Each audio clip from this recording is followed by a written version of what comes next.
Heyrðu, gaman að fá heimsón. Takk fyrir það. Það er Þýskaland, Japan, núna á meðan að við erum að, ég ætla að skoða, hvort það er ennþá 1-0. Fyrir því hvað? 1-0 fyrir þjóðarina. Já, ég Skorðu víti. kemur ekki á óvart. Japanirnir eru samt segir, sko. Já.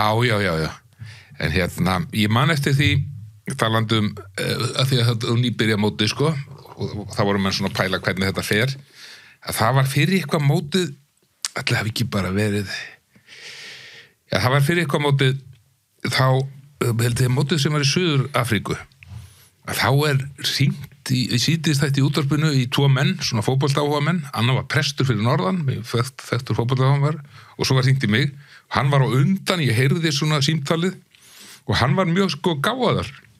Okay. Og búin að setja sig mjög vel inn í þetta og hann sá alls konar möguleika, þetta var tími Afríku þjóðana komin og jafnvel nefndi ykkur Asíu þjóðir og svona. Svo ég þurfti bara sko að finna eitthvað allt annað teika á þetta. Þessi, ég segi þegar ég kem í símann, þá segi ég, og það gildir það saman núna, það eru sko 6 heimsálfur sem að spila þessa heimsmeistarakeppni, það er lið frá 6 heimsálfur. Bara úr 2 heimsálfum hafa lið unnið og yfirleitt átt séns á að vinna. Rétt. Og það er Suður Ameríka og það er Evrópa. En sko það sem hefur gerst síðan þetta var er að Evrópa hefur alveg dominerað þetta síðustu 20 árin. Það er enda góða punktur. Og sem sé það er stóru Evrópuþjóðirnar, Ítalir, Þjóðverjar, Spánverjar, Frakkar hafa unnið þetta í 4 síðustu skipti. Meira sér í Brasilíu. Og heimavelli brassana. Það er þjóðverjarnir niðurlagið á. Já, unnu 7-1. Og ég hef á tilfinningunni að þessar svona stóru fótboltaþjóðir í Evrópu, bara sko, hinn liðin eigi ekki lengur sénsi að þarna er allir peningarnir, það er eitthvað best umgjörðin og kannski bestu þjálfararnir og svo framvegis. Ef ég myndi færa mig aðeins aftur í HM, já. Hvað finnst þér að því nú í svona aðdraganda mótsins er búið að vera miklu meira rætt eitthvað annað en fótbolta? Jú. Hvar finnst þér línan liggja á milli þess hvenær við eigum að taka afstöðu og hvenær við eigum að segja, heyrðu, nú er mótið bara eiginlega byrjað ef ekki núna bara halla okkar aftur og njóta þess að horfa á fótbolta? Já, sko náttúrulega í fyrsta lagi finnst manni bara, þú veist, mannréttindi sérstaklega sko, þú veist, þessi ömurlega kvenfyrirlitning á þessum slóðum og bara umburðarleysi gagnvart öllum frávikum og það að mönnum sé hengt fyrir sínar kynhvatir og svo framvegis. Þetta er náttúrulega viðbjóður.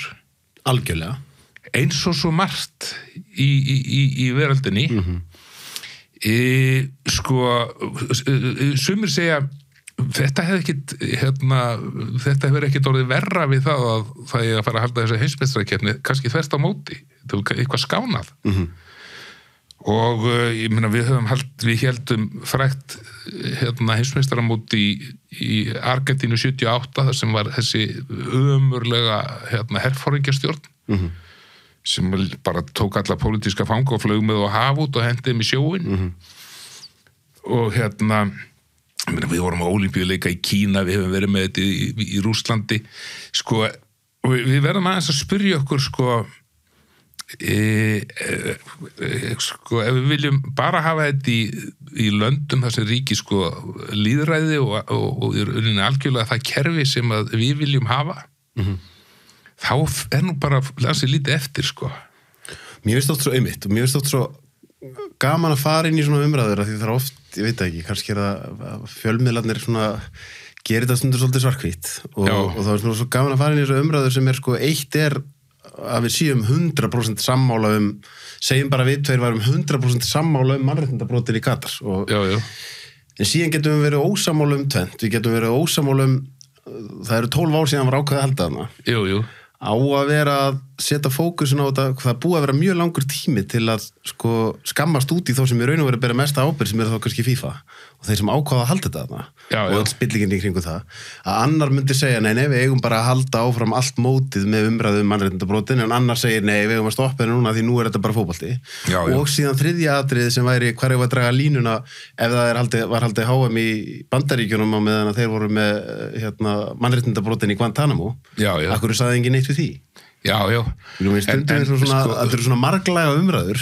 Já, svo náttúrulega þegar þetta er að byrja, þá er maður að horfa þarna á ykkur 30 stráka komin á völlin og þeir hafa ekkert gert af sér þessið menn, sko. Þeir eru bara mætið til að spila fótbolta og þarna sé maður svona fallega hluti eins og að, sko, drengirnir frá Íran, þeir svona rauninni láta í ljós. Algjörlega.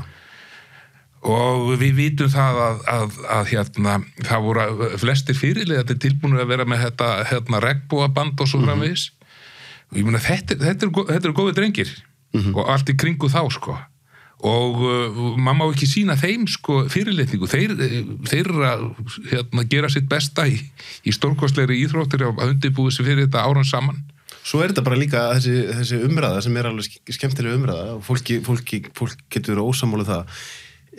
Sumir íþróttamenn taka bara þá afstöðu, ég er bara íþróttamenn og meðan aðrir íþróttamenn segja já að nota plattformið mitt til að vera líka að tala stjórnmál og benda á það sem betum að fara og allt svoleiðis. Michael Jordan til dæmis tók aldrei afstöðu í neinu og hann var skammaði mikið fyrir það og svo sagði hann einhvern tíðan í, mann ekki hvort það var í bók eða viðtal og það hann, republikanar kaupa líka strigaskó á meðan að svo eins og LeBron James núna, hann mjög mikið að láta til sín taka í alls konar málum og þá það svona þetta, er það ekki val íþróttamannsins hvort hann gerir? Er hægt að þvinga hann í að vera líka að taka þátt í einhvers konar pólitík? Nei, og fyrir þetta það, sko, ef það gengur út af það að hætta að spila leika íþróttina af því að honum fellur ekki við eitthvað í stjórnskipan sko flestar landa heimsins og ég meina hann sko svo getur hann líka hugsað út í það að það eru menn með alls konar skoðanir sem eru að horfa á hann. Þetta getur verið hægri öfgamenn og rasistar og hvað sem er. Þegar ég var krakki þá var ég að skrifaði ég sko sögur Tarzan og Skugga og Roy Rogers og eitthvað svona sko. Í og með vegna sem við langaði til að lesa fleiri sögur um það, svo ég var bara að búa þetta sjálfur sko. Ég fekk ekki öll blöðin og svona og svo ég held þetta áfram og svo var mann alltaf byrtandi í skólablöðum og svona og maður svo sem áttaði sig fljótt á því að þetta var nú ekki mikil klassi yfir þessu sko. Á hvaða punkti er einhver punktur þar sem að þú er búin að gefa út nógu marga bækur þar sem að þú sagði ok, núna veit ég alveg að eða er þetta ennþá þannig að þú veist ekki hvernig viðtökurnar verða þú veist ekki hvernig þetta selst og þetta er ennþá einhvern veginn svona evi Já, sko ég held að ég sé alveg búin að gera mér ég held að ég sé búin að fatta að ég fann að kunna fæið ágætlega sko Já. og svoleiðis að ég hef ekki sko þannig áhyggjur þegar ég er að skrifa eitthvað ég náttúrulega sé oft þegar maður lesi yfir sko þetta þarf maður að laga og þetta þarf maður að gera betur en ég treysti mér alveg til þess og veit að mér á að takast það sko rétt eins og bara, þú veist, smiður að múraður sem búin að lengi í fæinu hann horfir á verk sem alltaf fari og hann veit að hann getur gert þetta Hvernig er að meta annars vegar það að þú skilar að þig verki og þú hugsar ég er ánægður með þetta en þú getur aldrei vita, sérstaklega bókamarkaðurinn það er aldrei hægt að vita hvernig þetta selst Nei Segjum nú sem svo að þú gefur frá þig bók svo bara, þú varst grjótarður á þetta frábær bók og svo selst hún illa Já. Kemst þú þá þegar í niðurstöðu eftir á þetta hafi kannski ekki verið svona góð bók eða segir nei, hún var góð það er bara einhverja hluta vegna keypti fólk hann ekki Já, sko þetta er vegna þess að sko það skiptir dálítið máli oft á tíðum sko seljast rosalega góða bækur miklu verr heldur en bækur sem að hafa ekkert sérstakt sko bókmenntagildi ég bara tek sem dæmi að höfundar sem eru stórsnillingar og miklu vinir mínir sem bara Gyrðir Elíasson og og sjón sko, þeir skrifa þannig bækur alveg á sko hæsta bókmennta klassa að þær eiga engan séns í að keppa við sko spennusögur eitthvað slíkt sem bara annar markaður það allt annar markaður sko og ég gegnum tíðina þá voru nú skáldsögurnar mínar mjög gjarnan að seljast vel og kannski svona ofalega á vinsældarlistum og svona fyrir metsölulistum fyrir jólin en eftir ég skipti yfir í þetta form sem þetta nóveluform sem síðustu 3 bækurnar mínar að það svona breyttist aðeins við það sko þær ekki alveg sko settar við hliðin á svona spennubókunum og þessu svona metsölu sumar bækur eru skrifaðar sko eftir svona metsölubóka formúlu. En það lítur samt að vera erfið sko ef ég þetta ekki kannski sambarlegt með einhverju leitinu sem ég segi bara ég að taka viðtölina og ég get kannski komist að því að mér fannst þetta eitthvað sem ég er búin að vera að gera í mörg ár og taka 2-3.000 viðtöl að mér fannst ég að þarna náði ég þetta var frábært samtal en síðan færi það kannski ekki góða hlustun og einhverju segja mér að það hafi ekki verið sérstakt og þá byrja ég algjörlega að efast það og það er að segja hvernig getur maður hvílt það vel í sjálfu sér að maður láti ekki endilega kannski gaggrínanda eða sölutölur segja manni, heyrðu þetta var bara glata þér. Það er kannski þegar maður er komin á hans stað, maður veit þetta sko, þú veist